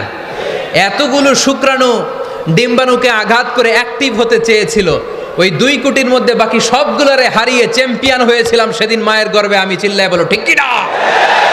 সেদিন আমার হাত ছিল না, সেদিন আমার পা ছিল না, আমার চোখ ছিল না, আমার রেসপিরেটরি সিস্টেম ছিল না, আমার ব্রেন সচল ছিল না, আমার মামা ছিল না, আমার দাদা ছিল না, আমার গায়ে শক্তি ছিল না। ওই কঠিন পরীক্ষায় যদি 2 কোটি কম্পিটিটরকে আমি হারিয়ে বিজয় লাভ করতে পারি, এই জমিনের বুকেও আমার কেউ হারাতে পারবে না। চিল্লায় বলো ঠিক কিনা? আমরা এসেছি বিশ্বকে জয় করার জন্য, জয় করার জন্য। আবার যখন মায়ের পেট থেকে বের হই তখনও আমাকে সংগ্রাম করে বেরোতে হয়। এইখানে তোমরা আমার ছোট্ট সোনামণিরা সিজারে হইছো কারা কারা? দেখি সিজারে, যে হুজুর আমি সিজারে পৃথিবীতে এসেছি। হাত তোলো। কয়েকজন হাত তুলছে, মাশাআল্লাহ, ঠিক আছে, অসুবিধা নেই, হাত নামাও। এটা একটা প্রাকৃতিক নিয়ম, মায়ের পেট থেকে পৃথিবীতে আমরা এইভাবে আসি। কেউ প্রাকৃতিক পদ্ধতিতে আসি, কেউ সিজারে আসি। যারা সিজারে আসছে তারা এই কষ্টটা সহ্য করে নাই, তাদের অন্য ধরনের স্ট্রাগল পৃথিবীতে আসার পরে। কিন্তু আমরা যারা নর্মাল প্রসেসে এসেছি সেই সময়টার কথা খেয়াল করেন। আমাদের দেহের সাইজ অনেক বড়, আমাদের ওজন অনেক বেশি, কিন্তু আমাদের মায়ের যেই অঙ্গটা দিয়ে আমরা পৃথিবীতে এসেছি ওই জায়গাটা বড় সরু। খুব ছোট্ট একটা জায়গা দিয়ে এই বিশাল দেহ নিয়ে আমাকে সংগ্রাম করে আসতে হয়েছে, ঠিক কিনা? এবং এটা ল্যাবরেটরিক্যালি প্রুভড, সায়েন্টিফিক্যালি অ্যাটাস্টেড যে এটা একজন বাচ্চার জন্য, নবজাতক নিউ বর্ন বেবির জন্য খুবই স্বাস্থ্যকর, খুবই হেলদি। কারণ এই ছোট্ট জায়গাটা দিয়ে, মায়ের ওই ছোট্ট অঙ্গ দিয়ে আমরা যে পৃথিবীতে আসি, আমাদেরকে একটা চাপ সহ্য করতে হয়। ওই চাপের কারণে আমার নাকের ভেতরে, কানের ভেতরে যে ধরনের দূষিত গ্লিসারিন আছে, পদার্থ আছে, এগুলো সব বের হয়ে যায়। আর এই প্রচণ্ড চাপটা আমাদের দেহটাকে কর্ম সহিষ্ণু হয়ে গড়ে তুলতে সাহায্য করে। কোন সুবহানাল্লাহ। নিয়ে আসেন এখানে, নিয়ে আসেন শেষের দিকে। এভিডেভিট নাই, পরে হবে। তাহলে আপনারা দায়িত্ব নিয়ে এভিডেভিট করবেন, শুধু শাহাদা পড়বে আমার হাতে, ঠিক আছে, ফাইন। সেই দিন আমরা স্ট্রাগল করে পৃথিবীর বুকে এসেছিলাম, যেদিন মায়ের পেট থেকে যুদ্ধ করে আমাকে পৃথিবীতে আসতে হয়েছে, ওই দিন আমার কান ছিল? এখনকার মতো কানের শক্তি ছিল? এখন যে হাতে শক্তি, ওই শক্তি ছিল? ওই কঠিন পরিস্থিতিতে যদি আমি সংগ্রাম করে টিকে থাকতে পারি, বর্তমান সময়ে আমাদেরকে কেউ আটকায় রাখতে পারবে না, পারবে না। ইন্নাকা কাদিহুন ইলা রাব্বিকা কাদাহান ফামুলাকি। আল্লাহ বললেন, ও বনি আদম, তোমাকে কষ্ট করতে করতে আমার কাছে আসতে হবে। আবার আল্লাহ বললেন, লাকাদ খালাকনাল ইনসানা ফি কাবাদ। আমি বনি আদমকে, দুনিয়ার সবগুলো মানুষকে কর্মসহিষ্ণু করে তৈরি করেছি। সুবহানাল্লাহ বলেন। কর্মসহিষ্ণু। আমাদের এক একজন মানুষ যে আমরা কতটা কষ্ট আর ধৈর্য সহ্য করতে পারি আপনি কল্পনাও করতে পারবেন না। নর্মাল প্রসেসে আমাদের মা যেদিন আমাদেরকে ডেলিভারি দিয়েছিলেন, তখন আমাদের মা 57 ইউনিট প্লাস। সুস্থ মানুষ ব্যথা সহ্য করতে পারে 45 ইউনিট। কত ইউনিট? কিন্তু আমাদের মা যেদিন আমাদেরকে দুনিয়ার বুকে এনেছিলেন, সেদিন আমার মা, আপনার মা ব্যথা সহ্য করেছিল 57 ইউনিট প্লাস, 57 ইউনিটেরও বেশি। এই ব্যথাটা সাধারণ কোনো ব্যথা নয়। একটা অ্যাক্সিডেন্টে আপনার দেহের 20টা হাড় বা হাড্ডি ভেঙে গেলে যত ব্যথা, তার চেয়েও বেশি ব্যথা আমার মা সহ্য করেছিলেন। আমার মাকে ওই দিন এই ব্যথাগুলো সহ্য করার তৌফিক দিয়েছিলেন কে? তাহলে কি পরিমাণে কষ্ট সহিষ্ণুতার কর্ম সহিষ্ণুতা নিয়ে যে আমরা জন্মাই আমাদের কোনো ধারণাই নাই। এজন্য আমি প্রায় বলি, ছেলে মেয়েদেরকে সন্তানকে ননির পুতুল করে গড়ে তুলবেন না, ছেলে মেয়েদেরকে কষ্ট সহিষ্ণু করে গড়ে তোলেন। প্রতিকূল পরিবেশে কি করে নিজের অস্তিত্ব জানান দিতে হয় এমন করে আমরা আমাদের মুসলমান সন্তানদেরকে গড়ে তুলবো। চিল্লায় বলেন ঠিক কি না? লাকাদ খালাকনাল ইনসানা ফি কাবাদ। আমি মানুষকে দুঃখ কষ্টের মধ্যে তৈরি করেছি। আসসালামু আলাইকুম। আল্লাহ আছে, আপনার সাথে ফোনে কথা হয়েছিল। মোহতারামকে একটা চেয়ার দেন, আছে দেন দেন, ছোট্ট কি আছে একটা দেন। আলহামদুলিল্লাহ, আপনাদের এলাকার, আপনাদের মা ও মাটির সন্তান, গণমানুষের নেতা, মুক্তিযুদ্ধ বিষয়ক মন্ত্রণালয়ের মাননীয় মন্ত্রী মহোদয় আখম মোজাম্মেল হক সাহেব ইতিমধ্যে আমাদের মাঝখানে এসে উপস্থিত হয়েছেন। আমরা সবাই পড়ি আলহামদুলিল্লাহ। গত রাতে ওনার সাথে ফোনে কথা হয়েছে, তো আমি ভাবিনি যে এত ব্যস্ততার মধ্য দিয়ে উনি চলে আসবেন। আপনাদের কাজেই ব্যস্ত থাকতে হয়। আমরা আসলে অনেকে জানি না যে এমপি মন্ত্রীরা কতটা ব্যস্ত থাকে। জনপ্রতিনিধিরা আপনাদের নানা কাজে নানা জায়গায় ব্যস্ত থাকতে হয়, বিভিন্ন মিটিং। ওই দিন আমি কুমিল্লা জেলার ডিসি সাহেবের সাথে একটা মিটিং ছিল, দেখলাম যে অনেক লোক ওখানে ভিড় করে আছে। আমি যে ছোট্ট একটা সালাম বিনিময় করব, মিটিংটা সার্ব সুযোগই হচ্ছিল না, অনেক ব্যস্ত থাকে ওনারা। তারপরেও ওনাদের ব্যস্তমুখর মূল্যবান সময়গুলো থেকে কিছু সময় আমাদের জন্য দিয়ে আজকের প্রোগ্রামে হাজির হয়েছে। আমরা মোবারকবাদ জানাই। সম্মানিত সুধী, আমরা বলছিলাম কাজের সময়, আরো জোরে বলতে হবে, কাজের সময়, নামাজের সময়, আর ভরসা করতে হবে একজনের উপর, তিনি কে? কাজে কোনো লজ্জা আছে? লজ্জা কিসে? অলসতায়। আমরা অলস হতে চাই না। রসুল বাত্তালে দুঃখানু শয়তান, অলস মস্তিষ্ক শয়তানের আড্ডাখানা।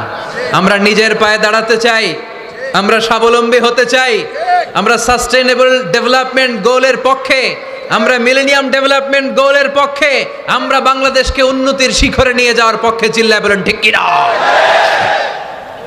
আমরা আগে দুনিয়ার কল্যাণ চাই, এটা ইসলামের নিয়ম। আগে কি আখেরাত চাই না আগে দুনিয়া চাই? জোরে বলেন। আরে দুনিয়াতে ভালো থাকলেই তো আখেরাতে ভালো থাকবেন। এজন্য আল্লাহ আমাদেরকে শিখালেন, পড়ো রব্বানা আতিনা ফিদ দুনিয়া হাসানা ওয়া ফিল আখিরাতি হাসানা ওয়া কিনা আযাবান নার। আয় আমাদের রব, এই দুনিয়ার বুকে আপনি আমাদেরকে কল্যাণ দেন, আখিরাতের বুকে আপনি আমাদেরকে কল্যাণ দেন, আগুনের শাস্তি থেকে আল্লাহ আপনি আমাদেরকে বাঁচিয়ে দেন। পড়ে না আমিন। তাহলে আগে দুনিয়া, তবে দুনিয়াকে হৃদয়ে স্থান দেয়া যাবে না। দুনিয়াকে বশ করে হাতে নিব, কিন্তু হৃদয়ে থাকবে আখিরাত। জোরে বলতে হবে ঠিক কি না? নিজ হাতে উপার্জিত সম্পদের চেয়ে শ্রেষ্ঠ কোনো সম্পদ আর হতে পারে না। আমার দিনমজুর ভাইয়েরা, কুলিমজুর ভাইয়েরা, রিক্সাওয়ালা ভাইয়েরা, ফ্যাক্টরি ওয়ার্কার যারা, আপনারা আল্লাহর কাছে অনেক সম্মানিত। আপনাদের উপার্জন হালাল। আপনাদের এক পা এমনি জান্নাতে ঢুকে আছে।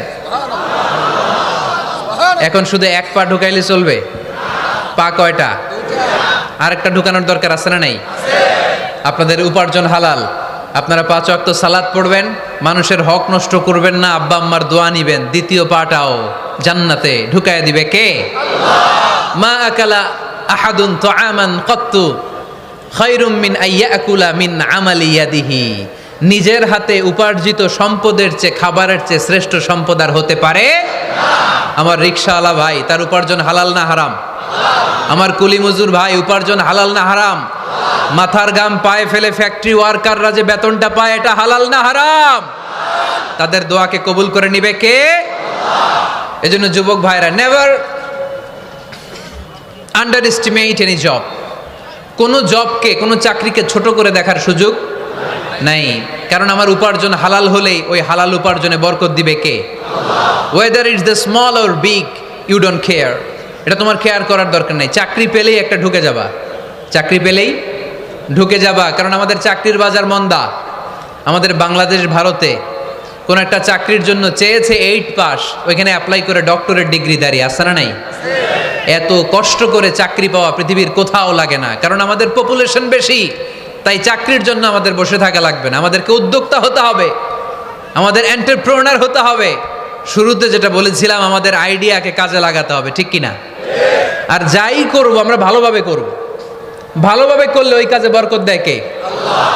ভালোভাবে করার জন্য আল্লাহ তাআলা সূরাতুল মুলকে আমাদেরকে গাইডলাইন দিয়েছেন। রব্বুল আলামিন বলেন, আল্লাযী খালাকাল মাউতা ওয়াল হায়াতা লিয়াবলুয়াকুম আইয়ুকুম আহসানু আমালা। তিনি এমন সত্তা যিনি তোমাদের তৈরি করেছেন, জীবন আর মৃত্যুকে তৈরি করেছেন এই জিনিসটা পরীক্ষা করবার জন্য তোমাদের মধ্য থেকে কে ভালোভাবে কাজ করে। সুবহানাল্লাহ। কে বেশি আমল করে আল্লাহ এটা বলছে, নাকি কে ভালো আমল করে? কথা কি বুঝতেছেন? যদি বেশি আমল করার কথা আল্লাহ বলতো তাহলে এই আয়াতটা হতো লিয়াবলুয়াকুম আইয়ুকুম আকসারু আমালা। কিন্তু আল্লাহ কি এই আয়াতে আকসারু আমালা বলেছে? আলেম যারা আছেন তারা আমার সাথে সাথে বলেন, আল্লাহ কি আকসারু আমালা বলেছে?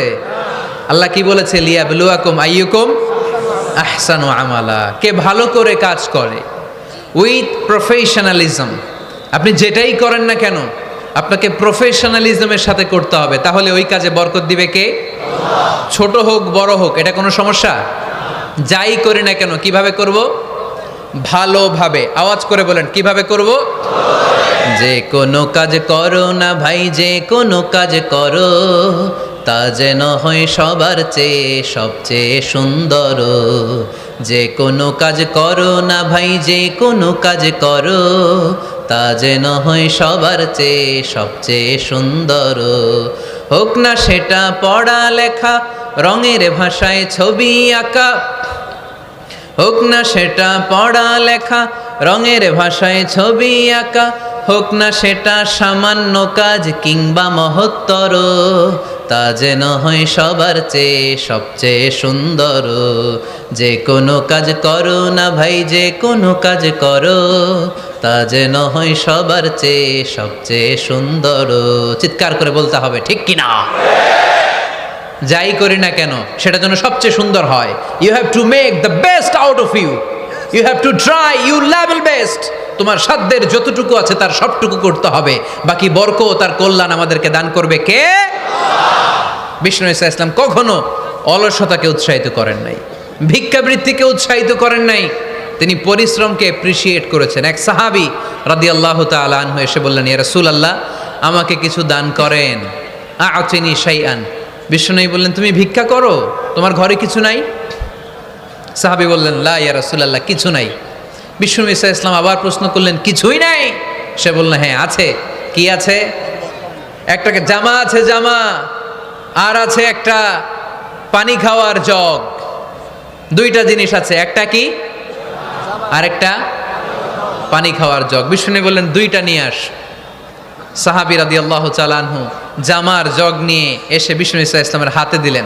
বিষ্ণুনবী জামার জগটা ধরে বললেন, মাইয়াশতারি হাযাইন, কে আছো আমার সাহাবীদের মধ্যে এই দুইটা জিনিস কিনতে চাও? এক সাহাবী দাঁড়িয়ে বললেন, ইয়া রাসূলুল্লাহ ইয়া হাবিবাল্লাহ আনা আশতারিহিমা বিদিরহাম। এই দুইটা জিনিস, একটা জামা একটা পানি খাওয়ার জগ, আমি 1 দিরহাম দিয়ে কিনে নিতে চাই। পড়েন সুবহানাল্লাহ। বিশ্বনবী বললেন, 1 দিরহাম তো কম হয়ে যায়, 1 দিরহামের চেয়ে বেশি দিয়ে কেনার মতো যদি কেউ থাকে একটু হাত তোলো। মাইয়াজিদু আলা যালিক, এর চেয়ে বেশি দাম দিয়ে কেনার মতো কেউ আছো নাকি? আরেক সাহাবী হাত তুলে বললেন, ইয়া রাসূলুল্লাহ ইয়া হাবিবাল্লাহ আশতারিহিমা বিদিরহামাইন, আমি 1 দিরহাম নয় আপনার সম্মানে 2 দিরহাম দিয়ে জিনিসগুলো কিনে নিতে চাই। 2 দিরহাম। বিষ্ণু বললেন, ওকে ফাইন ডান, 2 দিরহামে বিক্রি হয়ে যাবে। দিয়ে দেওয়া হলো। 2 দিরহাম নিয়ে বিষ্ণু ঈসা ইসলাম ওই আগন্তুক ভিক্ষুক সাহাবীর হাতে দিয়ে বললেন, যাও 1 দিরহাম দিয়ে তোমার পরিবার পরিজনদের জন্য খাবার কিনে নিয়ে যাও, আর 1 দিরহাম দিয়ে একটা কুঠার কিনে নিয়ে আসো। কি কিনে নিয়ে আসো? সবাই বলেন। কুঠার চিনেন আপনারা? কুঠার দিয়ে কি করে? গাছ কাটে। ওই সাহাবী আর 1 দিরহাম দিয়ে একটা কুঠার কিনে নিয়ে আসলেন। বিশ্বনবী সাল্লাল্লাহু আলাইহি ওয়াসাল্লাম নিজ হাতে ওই কুঠারের একটা হাতল লাগাই দিলেন। সুবহানাল্লাহ পড়তে পারলেন না মজা করে? হাতল ছাড়া কুঠার ধরা যায়? ধরা যায় না। বিশ্বনবী কাঠের একটা হাতল লাগাই দিলেন। এই হাতলটা দিয়ে বিশ্বনবী বললেন, try to imagine the attitude of the last messenger Muhammad সাল্লাল্লাহু, he changed the world for the better and made us better creature. তার নাম কি? কি নাম? হি ওয়াজ মুহাম্মদ সাল্লাল্লাহু আলাইহি ওয়াসাল্লাম। Muhammad, mercy upon mankind, teacher of all mankind, Abul Qasim, Ya Habibi, Ya Muhammad, Ya Shafi'i, Ya Muhammad, Khairu Khalqillahi Muhammad, Ya Mustafa, Ya Imam al-Mursalin, Ya Mustafa, Ya Shafi'al alamin। পড়েন সবাই, Ya Mustafa, Ya Imam al-Mursalin, Ya Mustafa, Ya Shafi'al alamin। He taught us to be just and kind and to feed the poor and hungry, help the wafer and the orphan child, and to not be cruel and miserly. His speech was soft and gentle, like a mother stroking her child.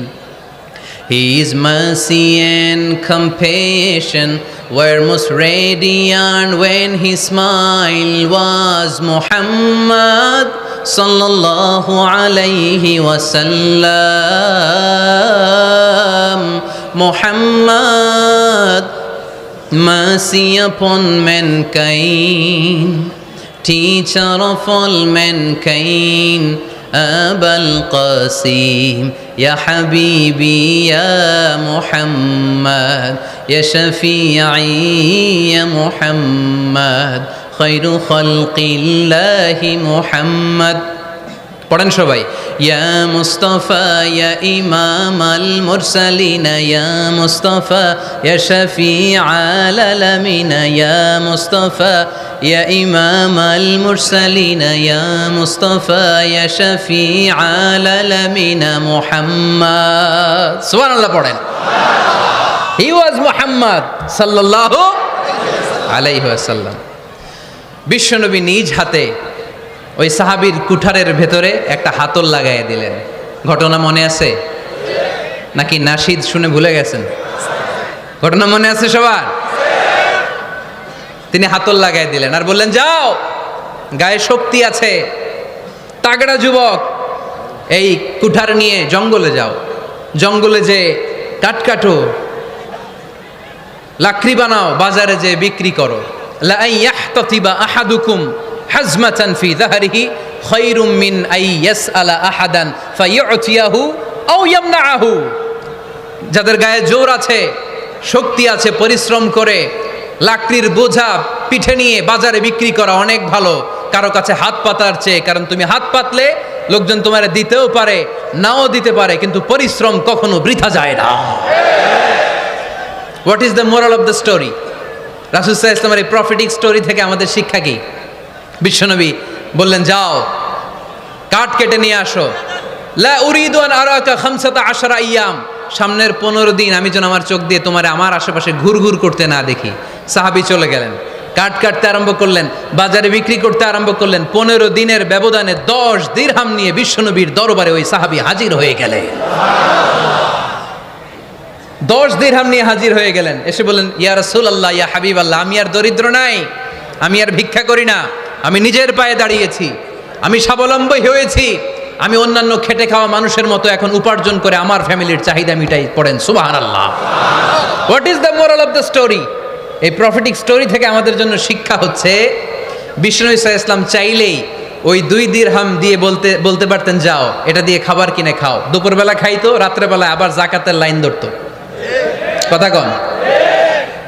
তার মানে বিষ্ণু ইসা ইসলাম কাজের প্রতি উৎসাহিত করেছেন। 2 নম্বর lesson বা শিক্ষা হচ্ছে, বিশ্বনবী সাল্লাল্লাহু আলাইহি ওয়াসাল্লাম পার্মানেন্ট সলিউশন করে দিয়েছেন, স্থায়ী সমাধান। ঠিক কিনা? আমরা প্রায় জাকাতের শাড়ি দেই, লুঙ্গি দেই, আছে না নাই? আলহামদুলিল্লাহ, আপনাদের গাজীপুরে বোধহয় এগুলো নাইটাই, এখানে নাই, আছে? যদি থেকে থাকে এই ট্র্যাডিশন আপনারা বন্ধ করবেন। জাকাতের শাড়ি বলতে কোনো শাড়ি নাই, জাকাতের লুঙ্গি বলতে কোনো লুঙ্গি নাই, কারণ জাকাতের শাড়ি আর জাকাতের লুঙ্গি যদি আপনি বিতরণ করেন আর সামান্য সয়াবিন তেল আর চাল ডাল যদি আপনি প্যাকেট করে দিয়ে দেন, তাহলে 1 মাস পরে আবার যে সে আরেক জায়গায় জাকাতের লাইনে দাঁড় হয়ে যাবে। চিল্লা এখন ঠিক কিনা? এজন্য আপনাকে পার্মানেন্ট সলিউশনের ব্যবস্থা করতে হবে। আমি সব জায়গায় বলি যে প্রতিটি জেলার বিজনেস ম্যাগনেট যারা আছেন তারা সবাই মিলে একটা জাকাত ম্যানেজমেন্ট প্ল্যাটফর্ম গড়ে তুলুন। সেখান থেকে এমনভাবে জাকাত দিন যাতে মানুষ স্বাবলম্বী হতে পারে। স্বাবলম্বী বানানোর জন্য, দারিদ্র বিমোচনের জন্য জাকাত এসেছে, জাকাতের শাড়ি লুঙ্গি বিতরণের জন্য নয়। আর জাকাতের শাড়ি এত পাতলা, মশারি কি পাতলা, এর চেয়েও পাতলা। দেখছেন কখনো? এটারে একবার ধোয়ার পরে দ্বিতীয়বার পরা যায় না। একবার ধোয়ার পরে শাড়ির দিকে তাকাইলে শাড়ি আমনের দিকে বেশকি মেরা থাকবো। কথা বলেন ঠিক কিনা? এইভাবে শাড়ি লুঙ্গি দেয়া যাবে? এভাবে তো শাড়ি লুঙ্গি বিতরণ করলে যারা লাইন ধরে জাকাত নিতে আসলো এই আল্লাহর বান্দাদেরকে অপমান করা হয়। আর আল্লাহ বললেন ওয়ালাকাদ কাররামনা বানি আদম, আমি পুরো বানি আদমকে সম্মানিত করেছি। ফেরেশতার সম্মান বেশি না মানুষের? বুঝা শুনা বললেন কার? তুমি মাটির আদমকে প্রথম সৃষ্টি করিয়া ঘোষণা করিয়া দিলে শ্রেষ্ঠ বলিয়া, তাই তো নূরের ফেরেশতা করে আদমকে সেজদা। সুবহানাল্লাহ পড়েন। তাই তো নূরের ফেরেশতা করে আদমকে সেজদা, সবার চেয়ে সম্মান দিলে মাটির আদমকে। পড়েন আল্লাহু আল্লাহু তুমি জাল্লে জালালুহু, শেষ করা তো যায় না গে তোমার গুণগান। আল্লাহু আল্লাহু সুবহানাল্লাহ পড়েন। আহা, মানুষের মর্যাদা সবচাইতে বেশি। এজন্য জাকাত যারা নিতে আসে তাদেরকে অপমান করা যাবে না। এর কারণ জাকাত দিয়ে আপনি কোনো করুণা করেননি, বরং ওরা জাকাত নিয়ে আপনাকে এই ফরজ ইবাদত করার সুযোগ করে দিয়ে আপনার প্রতি করুণা করে গিয়েছে। আওয়াজ করে বলেন ঠিক কি না? অনেকে মনে করে আমি জাকাত দেই আমি মনে হয় দয়া করছি, আমি মনে হয় করুণা করছি। আচ্ছা, যারা গরিব ওরা যদি জাকাত না নেয় ওর সমস্যা আছে? নিমুনা জাকাত। কিন্তু আমি যদি বলি দিমুনা, আমার খবর আছে না নাই? আমার জন্য দেয়া ফরজ, ওর জন্য নেয়া ফরজ না। তাই আমি দিয়ে করুণা করিনি, ও আমার কাছ থেকে জাকাত নিয়ে জাহান্নামের আগুন থেকে আমাকে বাঁচিয়ে ও আমাকে দয়া দেখিয়েছে।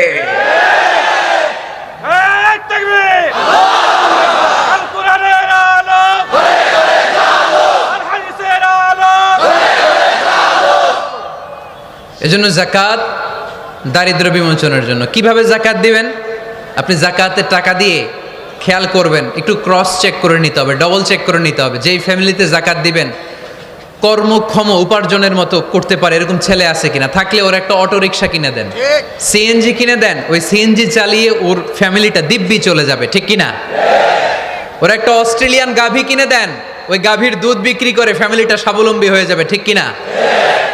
লক্ষ্মীপুরে আমি ওয়াজ করলাম, বলল হুজুর আমরা এভাবে একটা জাকাত ম্যানেজমেন্ট প্ল্যাটফর্ম গড়ে তুলেছি, এখানে আমরা টাকা জমিয়ে জমিয়ে আমাদের এলাকার যে সমস্ত ছেলেগুলো কর্মক্ষম তাদের ঘরে টাকা পয়সা নাই, আমরা জাকাতের টাকা দিয়ে ওদেরকে প্রবাসী বানিয়ে দেই, বিদেশে পাঠিয়ে দেই।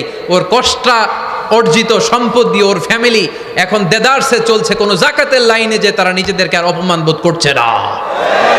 এইভাবে জাকাত দিতে হবে। দিলটার একটু খোলেন, হাতটার একটু খোলেন, তাহলে হৃদয়টারে খুলে দিবে কে? দে জাকাত, দে জাকাত তোরা দে রে জাকাত, দে জাকাত, দে জাকাত তোরা দে রে জাকাত। তোর দিল খুলবে পরে আগে খুলু খাত, দে জাকাত, দে জাকাত তোরা দে রে জাকাত। পড়েন আমিন। এই জাকাতের মাধ্যমে আমরা আমাদের বাংলাদেশকে স্বাবলম্বী করতে চাই। রাজি আছেন সবাই? সংঘবদ্ধ প্রচেষ্টায় জাকাত আদায় করতে রাজি আছেন?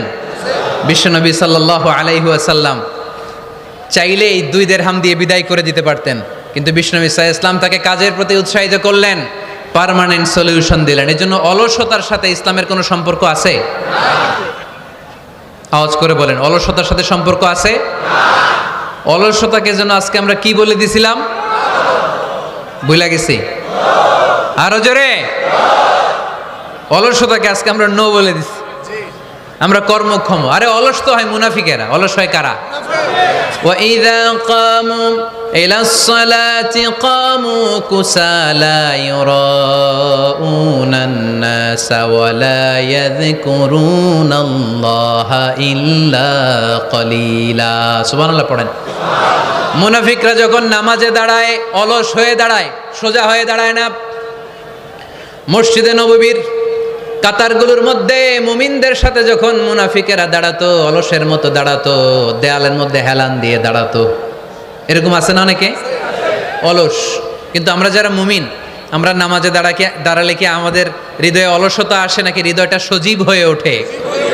আমাদের হৃদয়কে নামাজে দাঁড়ালে সজীব করে দেয় কে? কিদুশ শাইতানু আলা কাফিয়াতি রাসি আহাদিকুম ইযা হুয়া নাম। আমরা যখন রাতে ঘুমোতে যাই, শয়তান আমাদের মাথার পিছনে অলসতার 3টা গিট মারে। কি মারে? এই যে রশি দিয়ে এরকম বাঁধে, যে এটারে গাজীপুরে আপনারা কি বলেন? গিট্টু। হ্যাঁ, গিট্টু।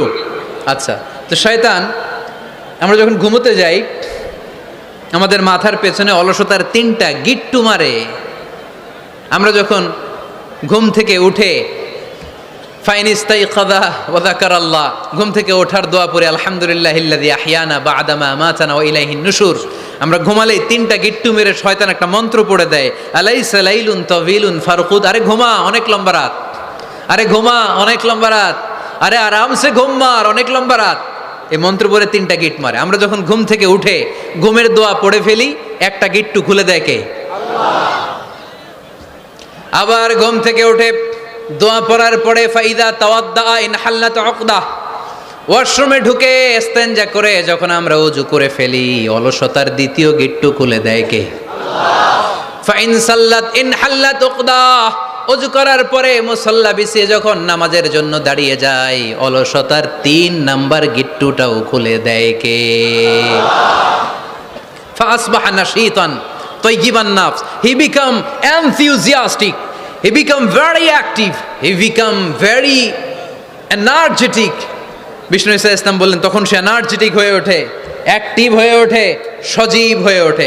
তাহলে সালাত আমাদেরকে অলস বানায় না, সালাতে আমরা সজীব হই। সালাতে অলস হয় যারা মুনাফিক, তারা চিল্লায় বলেন ঠিক কি না? এজন্য বিষ্ণু বললেন কাজে লজ্জা নাই, আমি কাজ করে খাই।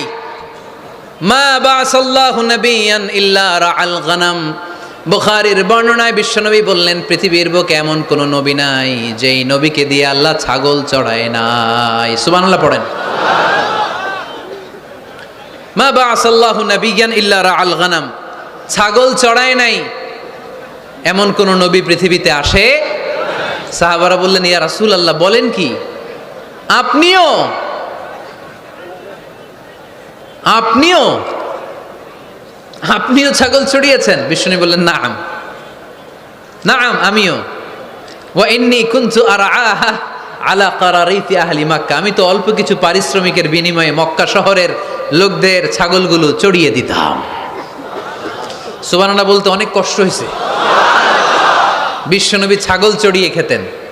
কি নবী ছিল আমার! আহা, এত সুন্দর মানুষ, এত পরিচ্ছন্ন মানুষ, ছাগল চড়াতেন। অহংকার করতেন না, বিশ্বনবীর অহংকার ছিল না। সুবহানাল্লাহ পড়েন। শুধু কি বিশ্বনবী, সব নবীকে দিয়ে আল্লাহ ছাগল চড়িয়েছেন। কারণ ছাগল হচ্ছে খুব টেরা একটা প্রাণী, তাই না? ছাগল এত টেরা, ছাগলের গলার রশি ধরে যদি আপনি ডানে টান দেন, এটা কোন দিকে যাবে? বায়ে টান দিলে, সামনে টানলে, পিছনে টানলে পারা যায় কিছু? ভাবলেন সারা সপ্তাহ ব্যস্ত থাকি, আজকে আমার ছুটি, আমিও গোসল করি, এটারও গোসল করাই। রশি ধরে আপনি পুকুরে নামাবেন, এটা ওর বাপের কিরা এমনি দাঁড়াবে, ঠিক কি না? ওরে টেনে নামানো যায় না। এর কারণ ওর নাম কি? কথা কয় না। এজন্য আমরা বলি পাগলে কি না কয়, ছাগলে কি না খায়। ও বুঝে না তো, ওর ভালো চাইলে ও বুঝতে চায় না। আল্লাহ বুঝাতে চাইলেন নবীরা ছাগল চড়াও, সবচেয়ে টেরা প্রাণী। ছাগল চড়ায় তোমাদেরকে ট্রেনিং পিরিয়ড শেষ করছি, কারণ এরপরেও ছাগলের চেয়ে আরেকটা টেরা প্রাণী আছে মানব জাতি, এদেরকে চড়াইতে হবে। যদিও মানুষ আশরাফুল মাখলুকাত, কিন্তু মানুষের মধ্যে ছাগলের চেয়ে টেরা কিছু আছে না নাই?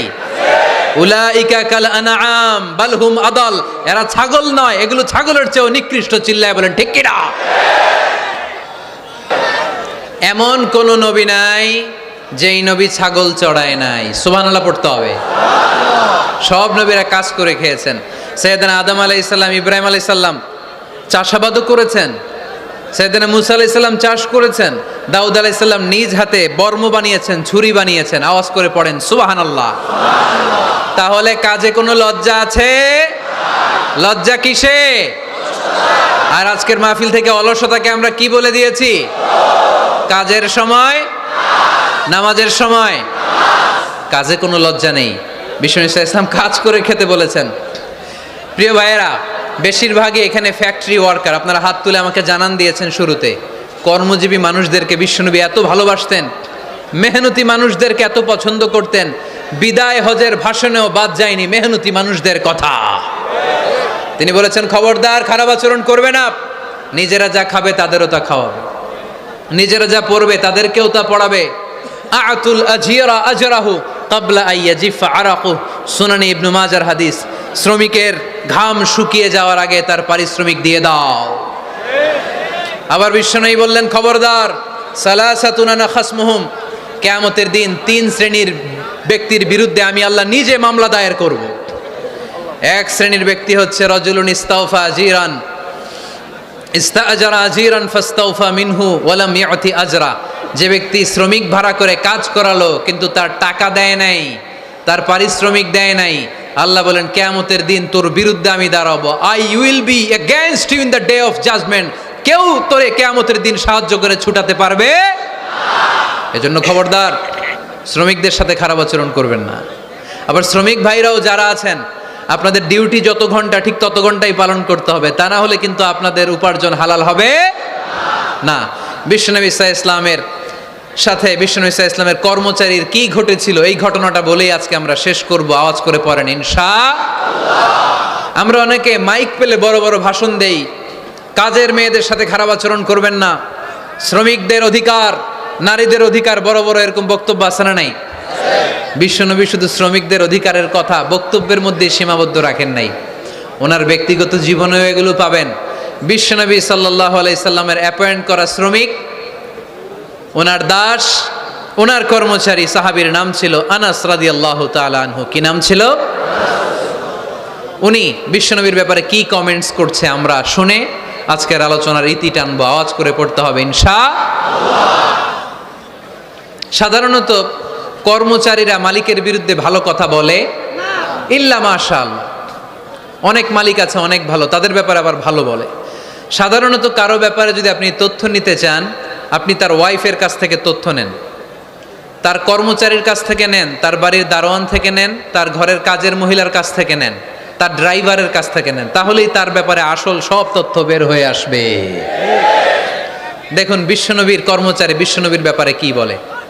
সাহাবীর নাম সবাই বলতে হবে, সাহাবীর নাম রাদিয়াল্লাহু তাআলা আনহু। উনি বললেন, বিশ্বনবী যখন মক্কা থেকে মদিনায় হিজরত করলেন, হাজার হাজার মদিনাবাসী বিশ্বনবীর সাথে দেখা করতে গেল। যারাই দেখা করে সবাই বিশ্বনবীর হাতে কিছু না কিছু হাদিয়া দেয়। যারাই দেখা করে হাতে করে বিশ্বনবীর হাতে কিছু না কিছু দিয়ে দেয়। সুবহানাল্লাহ পড়ে। তাহাদাও তাহাব্বু, একে অপরকে হাদিয়া দিবেন, মহব্বত বাড়ায় দিবে কে? হাজব্যান্ড স্ত্রীকে গিফট করবেন, স্ত্রী আবার হাজব্যান্ডকে গিফট করবেন, বন্ধু বন্ধুকে গিফট করবেন, গার্লফ্রেন্ড আবার বয়ফ্রেন্ডের গিফট করতে যায় না, তাহলে ভেজাল আছে না নাই? চেক অ্যান্ড ব্যালেন্স করতে হবে। আমি প্রায় বলি, ভালোবাসবেন জায়গা মতো। স্ত্রীকে ভালোবাসলেও সওয়াব আছে না নাই? স্ত্রীর সাথে অন্তরঙ্গ সময় কাটালেও সওয়াব আছে না নাই? কিন্তু এই সময় যদি শালীর সাথে কাটান, ঝামেলা আছে না নাই? ভাবির সাথে কাটালে ভেজাল আছে না নাই? যারাই বিশ্বনবীর সাথে দেখা করে সবাই বিশ্বনবীর হাদিয়া দেয়। সাইয়েদনা আনাস রাদিয়াল্লাহু তাআলা আনহু বর্ণনা করেন, আমার আম্মা যেন দেখা করতে আসলেন আমাকে নিয়ে, আমি ছোট্ট আনাস। আমার আম্মা জান দেখলেন, লাম ইউবকি রাজুলুন ওয়া লাম রাআতুন মিনাল আনসার ইল্লা আতহাফাকা বিতুহফাতিন ইয়া রাসূলুল্লাহ। আমার আম্মা এসে বলে, ও রাসূলুল্লাহ, মদিনার যারাই আপনার সাথে দেখা করতে আসলো সবাই এসে আপনারে হাদিয়া দেয়।